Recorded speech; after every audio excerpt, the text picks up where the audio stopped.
Buenas tardes, mi nombre es Luis Francisco Domínguez Meléndez y voy a presentar lo que es la unidad uno de la materia de arquitecturas de computadoras. Entonces vamos a empezar con los modelos de arquitectura de computadoras, que está dividido principalmente en tres tipos de modelos. El primero de ellos es el modelo clásico, que es en el que se desarrolló en las primeras computadoras electromagnéticas y de tubo de vacío. Este modelo está dividido en la arquitectura de von Neumann y la arquitectura de Harvard. Primero, la arquitectura de von Neumann es una familia de arquitecturas de computadoras que utilizan el mismo dispositivo de almacenamiento tanto para las instrucciones como para los datos.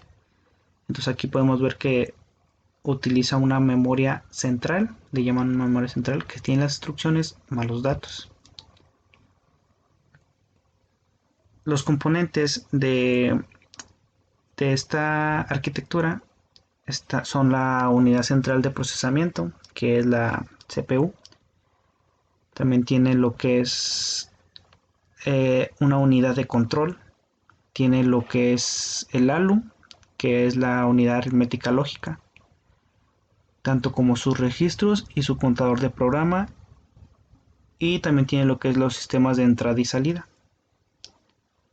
Después tenemos lo que es la arquitectura de Harvard, que es una arquitectura de computadora con pistas de almacenamiento y de señal físicamente separadas para las instrucciones y para los datos.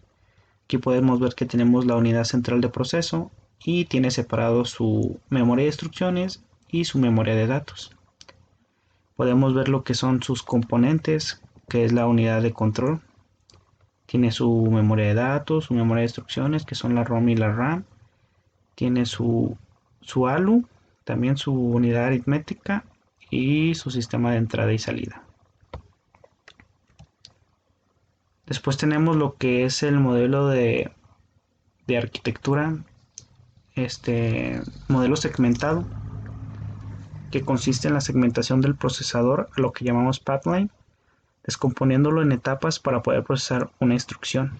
Entonces aquí abajo podemos ver cómo está segmentado, primero con el fetch, o que sería la extracción de las instrucciones de los datos, después la decodificación, la ejecución, la memoria y el último lo que tiene los registros. Estas arquitecturas surgen por la necesidad de aumentar la velocidad de procesamiento y se aplica en dos lugares de la máquina, que sería la CPU y en la ALU. Después tenemos el modelo de multiprocesamiento.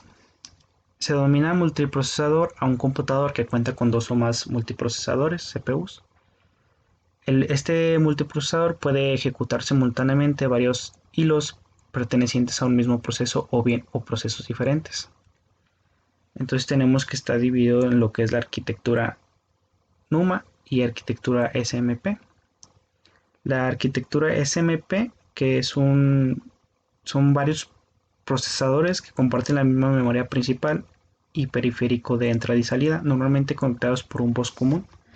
Entonces aquí podemos ver que están los procesadores conectados con un bus común y comparten una misma memoria. Después tenemos también lo que es la NUMA, que es un tipo de arquitectura de procesamiento paralelo en que cada procesador tiene su propia memoria local, pero pueden también tener un acceso a la memoria de otros procesadores. Entonces por esto están en una conexión local, una interconexión. Tienen su propia memoria, pero pueden acceder a la de los otros. Y también está lo que son los clusters, que es un conjunto de computadoras independientes conectadas en una red de área local o por un bus de interconexión y que trabajan comparativamente para resolver un problema. Ahora vamos a pasar con lo que son el análisis de los componentes. Primero tenemos lo que es la unidad central de procesamiento. La unidad central o de procesamiento CPU es la parte más importante, ya que es el cerebro de la computadora, es el componente del computador y otros dispositivos programables que interpreta las instrucciones contenidas en los programas y procesa los datos y consta de partes específicas internas, Los CPU proporcionan las características fundamental de la computadora digital, son uno de los componentes necesarios encontrados en las computadoras de cualquier tipo, junto con el almacenamiento primario y los dispositivos de entrada y salida. Entonces esta unidad central de procesamiento pues es lo que maneja en sí las instrucciones, es el cerebro de la computadora. Se encarga de realizar todas las operaciones de cálculo y de controlar lo que pasa en la computadora, recibiendo información y dando órdenes para los que los demás elementos trabajen. Entonces aquí es donde llega principalmente lo que son las instrucciones. Ella no los decodifica ni trabaja con ellos, sino que los manda al componente que debe realizar dicha tarea. Después tenemos lo que es la unidad aritmética lógica, que esta es la que es un contador digital capaz de realizar las operaciones aritméticas y lógicas. Aritméticas ya sea como sumas, restas, multiplicaciones, y lógicas que trabaja con AND, XOR, NOT y todo ese tipo de operaciones. Este también trabaja solo con lo que son ceros y unos. Después tenemos lo que son los registros. Los registros se encuentran dentro de cada microprocesador y su función es almacenar los valores de datos, comandos, instrucciones o estados binarios que ordenan cada dato que debe procesarse, como la forma en la que se debe hacer. Un registro no deja de ser una memoria de velocidad alta y con poca capacidad. Entonces esta es los registros son los que apoyan al microprocesador en cuanto a lo de almacenar los valores de datos y comandos, instrucciones y todo eso. Entonces aquí tenemos un esquema del microprocesador 8088, en donde están los registros de estado, registros de uso general, los registros de segmento, registros de puntero. Después vamos a ver lo que son los buses. Un bus es un sistema de comunicación que conecta varios componentes entre sí para que puedan intercambiar los datos que son necesarios para llevar a cabo las operaciones que, que de ellos se requiere. Los buses de ordenador son las carreteras por donde viajan los datos.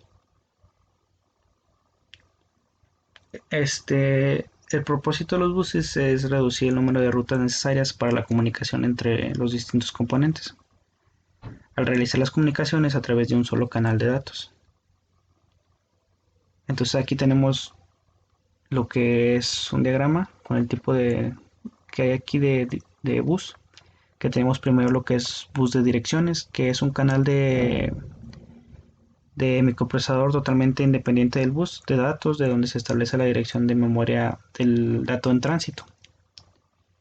Después tenemos lo que es un bus de control o bus de sistema. Es el que se encarga de administrar la forma en que serán encarados los procesos a llevar a cabo. Y por último tenemos lo que son un bus de datos, que es un dispositivo mediante el cual al interior de una computadora se transportan datos e información relevante. Ahora tenemos lo que es la memoria, que una memoria es un dispositivo que puede mantenerse en por lo menos dos estados estables por un cierto periodo de tiempo. Cada uno de estos estados estables puede utilizarse para representar un bit a un dispositivo con la capacidad de almacenar, por lo que menos un bit se le conoce como celda básica de memoria. Un dispositivo de memoria completo se forma con varias celdas básicas, que serían estas, y los circuitos asociados para poder leer y escribir dichas celdas básicas, agrupadas como localidad de memoria, que permiten almacenar un grupo de n bits.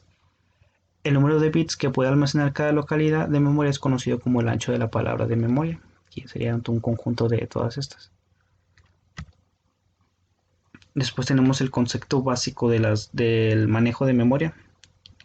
Este se produce bajo el control directo y continuo del programa que solicita la operación de entrada y salida, tanto la entrada y salida programada como con interrupciones. El procesador es responsable de extraer los datos de la memoria en la salida y almacenar los datos en la memoria principal. Después tenemos lo que es la memoria principal. La memoria principal está contenida en la tarjeta madre y en ella se almacenan los datos recibidos desde los dispositivos de entrada para su procesamiento, los programas que llevarán a cabo los procesos, los resultados de los procesos para su envío a un dispositivo de salida. La memoria principal se divide en dos medios de almacenamiento primario, que es la memoria RAM y la memoria ROM.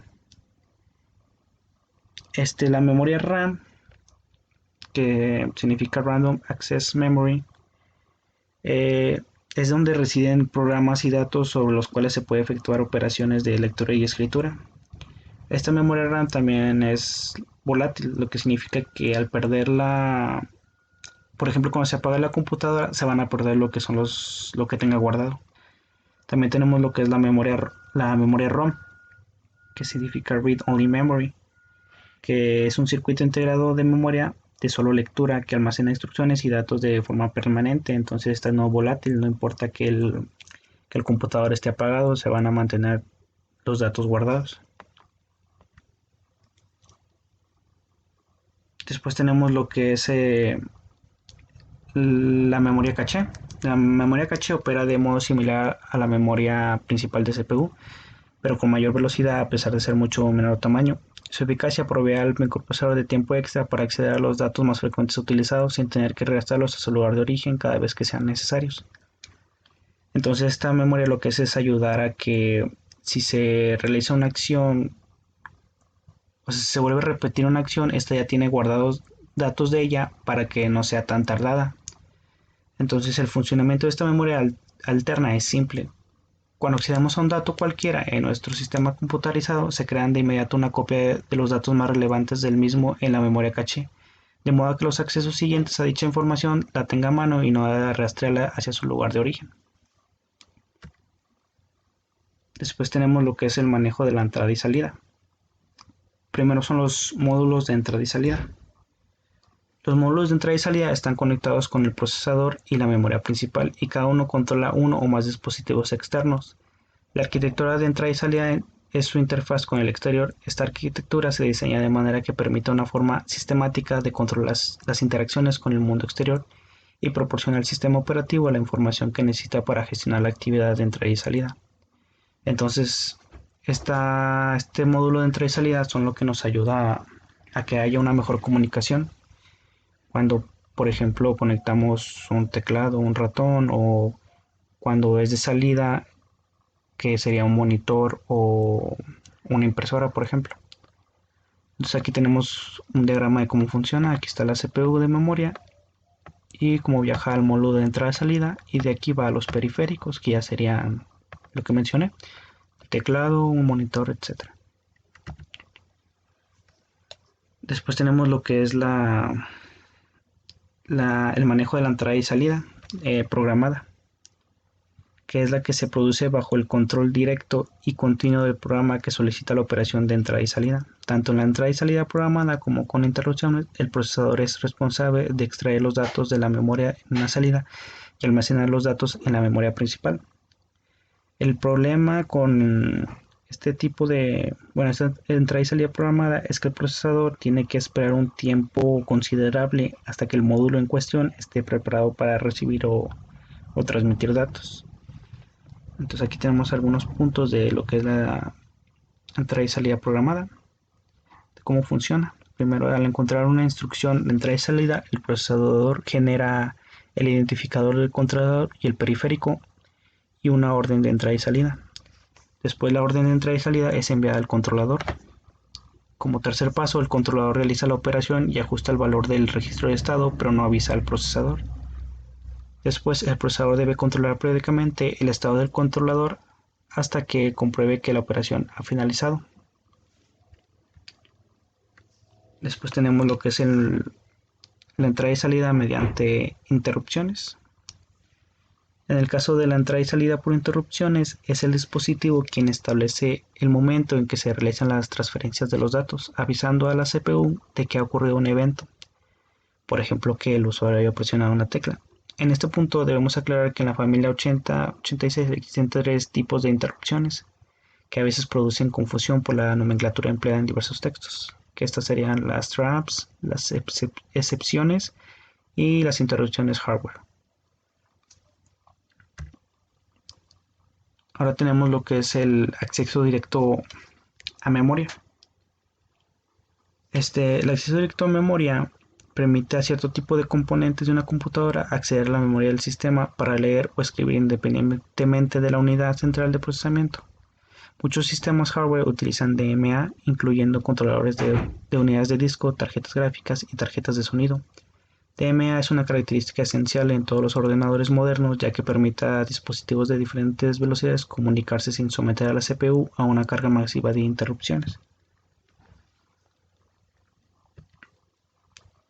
Y los canales y procesadores de entrada y salida. El canal de entrada-salida es un pequeño procesador especializado en operaciones de entrada y salida. Si además tiene memoria propia, entonces se le llama procesador de entrada y salida.